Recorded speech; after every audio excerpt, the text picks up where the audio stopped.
Hello everyone, कैसे हो सब लोग। आई होप कि सब बहुत अच्छे से होंगे। इस वीडियो में हम डिस्कशन करने वाले हैं सेक्शन सी के क्वेश्चन नंबर 32 के सॉल्यूशन के बारे में। अगर आपने इसे प्रीवियस वीडियो अभी तक नहीं देखा, साथ ही साथ आने वाले वीडियोस का सॉल्यूशन देखना चाहते हो तो कंप्लीट प्लेलिस्ट का लिंक मिलेगा आपको डिस्क्रिप्शन में। तो एक बार डिस्क्रिप्शन आप जरूर चेक कर लोगे। साथ ही साथ हमें टेलीग्राम पे ज्वाइन नहीं किया तो फटाफट से टेलीग्राम पे भी हमें ज्वाइन कर लोगे। क्वेश्चन नंबर 32 का फर्स्ट पार्ट क्या है? State the law that explain the heating effect of current with respect to the measurable properties in an electric circuit। यानी कि हमें लॉ के बारे में बताना है जो एक्सप्लेन करता है heating effect of current with respect to measurable properties of the electric circuit. अच्छा, हीटिंग इफेक्ट किसने बताया था? तो आपने पढ़ रखा होगा जूल्स लॉ ऑफ हीटिंग, है ना।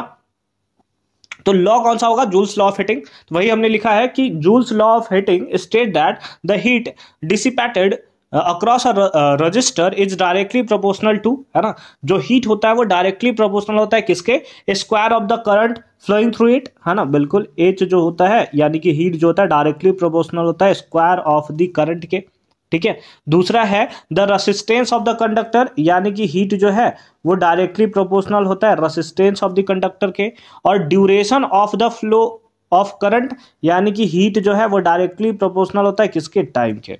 तो इस बेसिस पे आप बोल सकते हो कि हीट जो है डायरेक्टली प्रोपोर्शनल है आई स्क्वायर के, हीट जो है डायरेक्टली प्रोपोर्शनल है रेसिस्टेंस के, और हीट जो है डायरेक्टली प्रोपोर्शनल है टाइम के। तीनों को कंबाइन करते हैं, कंबाइनिंग ऑल थ्री, है ना। हालांकि ये सब हमसे पूछा नहीं है, कंबाइनिंग ऑल थ्री, है ना। तीनों को अगर कंबाइन कर दिया जाए तो हमें क्या मिलेगा? हीट जो होगा डायरेक्टली प्रोपोर्शनल होगा आई स्क्वायर आर टी के।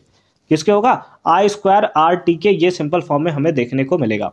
ठीक है। या फिर यहां से अगर आप देखो तो H इज इक्वल्स टू, तो यहां पर एक कांस्टेंट आता है K, तो K आई स्क्वायर आर टी, ये आपको देखने को मिलेगा। अब आप क्या करोगे? सिंपल फॉर्म में K का वैल्यू पुट कर दोगे, है ना। पुट K इक्वल्स टू 1, है ना। क्या कर दोगे? Put K equals to 1। अगर K का वैल्यू 1 पुट कर दो तो उस बेसिस पे आता है H इक्वल्स टू क्या? आई स्क्वायर आर टी, है ना। क्या आता है? That is H equals to I square R T. ठीक है, चलो लिख दो इसका वैल्यू आई स्क्वायर आर टी, है ना। ये आपको देखने को मिलेगा। ये हो गया एक्चुअल का फॉर्मूला, एक्चुअल का ये हमारा फॉर्मूला हो गया। ठीक है, H equals to I square R T. ठीक है, आ जाओ सेकंड पार्ट पे आ जाओ। सेकंड पार्ट क्या है? List the factor which the resistance of the conductor depend, यानी कि वो कौन से फैक्टर है जिसपे रेसिस्टेंस जो होता है किसी कंडक्टर का डिपेंड करता है। तो बहुत सारे फैक्टर है, लगभग 4 फैक्टर आपने पढ़ रखा है कि सबसे पहले वो डायरेक्टली प्रोपोर्शनल होता है लेंथ के, यानी कि आप लिख सकते हो आर जो होगा डायरेक्टली प्रोपोर्शनल होगा एल के, है ना। एरिया ऑफ क्रॉस सेक्शन लेकिन इनवर्सली प्रोपोर्शनल होता है, यानी कि आर जो होगा इनवर्सली प्रोपोर्शनल होगा ए के।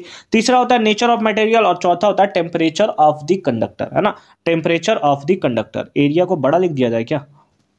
ए लिख देते हैं, है ना। अब इन दोनों को कंबाइन करते हो तो क्या आता है? R is directly proportional to L by A, या R is equals to rho L by A, rho L by A, है ना। ये आपको देखने को मिलेगा रेसिस्टेंस का फॉर्मूला।